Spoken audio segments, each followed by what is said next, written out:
Thank you very much, Paul. And let me get settled here a little bit. And I think this is quite interesting. As I've listened to some of the other presenters, I've really now formulated, I think, some of the things I'd like to say. And I think it's important that many of the other presenters are really based in metropolitan areas. Where I'm located in north central Pennsylvania, in the city of Williamsport. I like being a big fish in a small pond, I guess you could say. And, I was thinking back in the 70s when I was here. I was doing a project on actually the Pennsylvania College of Technology, now called that campus. And I had people who were handicapped calling me to make sure I was going to be putting in handicap ramps on the curb cuts and such like this. And this was certainly before Americans with Disabilities Act. And I think that's an important thing, because we were certainly very conscious of our handicapped and disabled communities. And I think as myself as an architect, we have done the best we can. And in some cases, in a frustrating sense, based on clients' demands sometimes, because it wasn't until the 1980s when requirements for any new construction must be handicap accessible. And so sometimes those options didn't exist. One of the other unique things I guess I get involved in is a lot of adaptive reuse.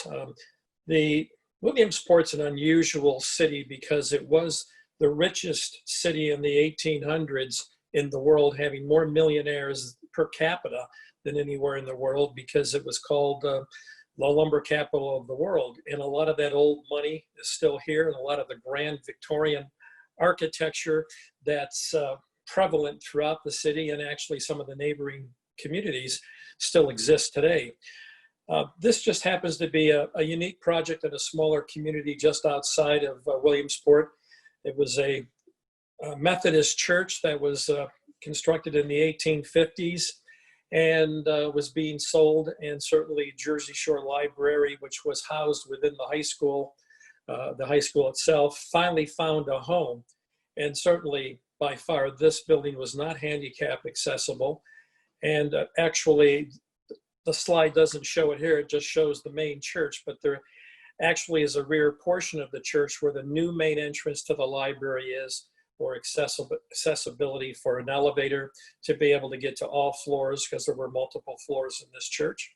And it allowed this to be a good public space for everyone who is, whatever their abilities or disabilities were. And I think, you look at that, and that's some of the pride I think we've tried to take too, is we have done a number of adaptive reuses of properties where accessibility has always been an issue. And I will say that Joel was quite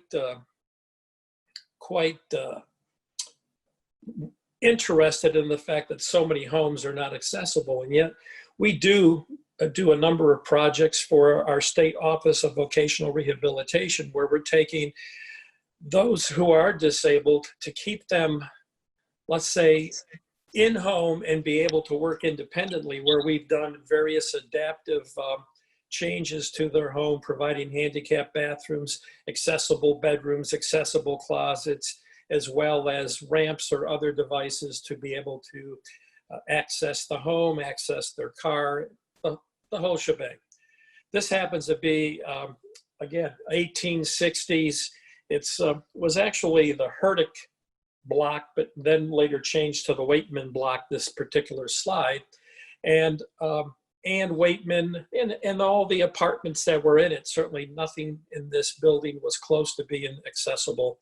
But this was purchased by a developer out of the area who allowed this to become an affordable rentals, and being certainly focused on handicap accessibility.